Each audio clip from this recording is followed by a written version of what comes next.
ಸ್ವಾಗತ ಚಂದ್ರಣ್ಣವ್ರು. ಇವಾಗ ನೀವು ನಮ್ಮ ಮಧುರ ಅಗ್ರಿಟೆಕ್ನ ಈ ಮಾರ್ಕರು ಆಲ್ಟ್ರೇಟ್ ಹೊಡೆದಿರಲ್ಲ, ಇದು ಹೆಂಗೆ ಅನಿಸ್ತಾ ಇದೆ ನಿಮಗೆ? ಇದು ಪರವಾಗಿಲ್ಲ ಸರ್, ಭಾಳ ಚೆನ್ನಾಗಿ ಅನಿಸ್ತಾ ಇದ್ದಾವೆ.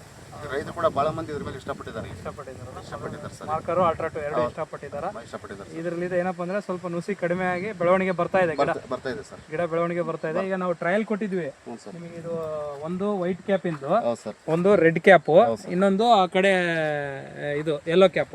ಹೆಂಗ ಅನಿಸ್ತೈತೆ ಇದು? ಇದೆಲ್ಲ ನೋಡ್ತಾ ಇದ್ರಲ್ಲ ನೀವು, ನೋಡ್ರಿ ಎಲ್ಲ ಹೂವು ಎಲ್ಲ ಬೆಳವಣಿಗೆ ಎಲ್ಲ ಚೆನ್ನಾಗಿ ಬರ್ತಾ ಇದೆಲ್ಲ ಸರ್, ಚೆನ್ನಾಗಿ ಬರ್ತಾ ಇದೆ. ಇನ್ನಿದ್ದವು ಏನದಾವಲ್ಲ ಮುಪ್ಪಿದಾವೆ ಸರ್, ಮೊಬ್ಬಿದಾವೆ, ಒಡಿಲಿಲ್ದಾವು ಮೊಬ್ಬಿದಾವೆ. ಟ್ರಯಲ್ ಮಾಡಿರೋದು ಚೆನ್ನಾಗಿ ಬರ್ತಾ ಇದೆ, ಬೆಳವಣಿಗೆ ಬರ್ತಾ ಇದೆ ಸರ್, ಅಲ್ವಾ? ಸೊ ಇದು ಬೆಳವಣಿಗೆ ನಿಮಗೆ ಮೊದಲು ನೀವು ಹೊಡೆಯೋದಕ್ಕಿಂತ ಮುಂಚೆ ಬಹಳ ನುಸಿ ಇತ್ತು, ಬೆಳವಣಿಗೆ ಎದ್ದಿಲ್ಲ. ಈಗ ನಾವೇನ್ ಮಧುರ ಅಗ್ರಿಟೆಕ್ ಇಂದು ನೀವು ಮಾರ್ಕೆಟ್ ಕೊಟ್ಟಾಗ್ಲಿದ ಸ್ವಲ್ಪ ಸಂತೋಷವಾಗಿದೆ, ಖುಷಿಗಿದ್ದೀರಿ.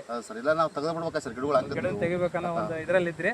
ಬಟ್ ನೋಡ್ರಿ ಹೂವು ಎಲ್ಲ ಹೆಂಗ್ ಕಸ್ತಾ ಇದೆ ನೋಡಿ, ಎಲ್ಲಾ ಕಡೆ ಹೂವು ಹೆಂಗ್ ಕಸ್ತಾ ಇದೆ. ಆಮೇಲೆ ಅದ್ರಲ್ಲೆಲ್ಲ ಈಗ ನುಸಿ ಇಲ್ಲ, ಇರ್ತಕ್ಕಂಥ ಹೂನಲ್ಲಿ ಏನು ನುಸಿ ಬಹಳ ಕಡಿಮೆ ಇದೆ. ಆಮೇಲೆ ಹೂವು ಎಲ್ಲ ನೋಡ್ರಿ, ಬಡ್ಸ್ ನೋಡ್ರಿ ಎಷ್ಟು ಚೆನ್ನಾಗಿ ಬರ್ತಾ ಇದಾವೆ. ಬಡ್ಸ್ ನೋಡಿದ್ರೆ ಇಲ್ಲಿ ಈ ಬಡ್ಸ್ ಎಲ್ಲಾನು ಈಗ ಸೆಟ್ಟಿಂಗ್ ಆಗ್ತಾವ್ರಿ ನಿಮಗೆ. ಇವೆಲ್ಲ ಕಾಯಿ ಕಚ್ತಾವ. ಈಗ ನಿಮಗೆ ಇದೇನೇನಪ್ಪ ಅಂದ್ರೆ ನಾವು ಮಧುರ ಅಗ್ರಿಟೆಕ್ ನಿಮ್ಗೆ ಸಲಹೆಗಳು ಕೊಡ್ತಾ ಇರ್ತೀವಿ.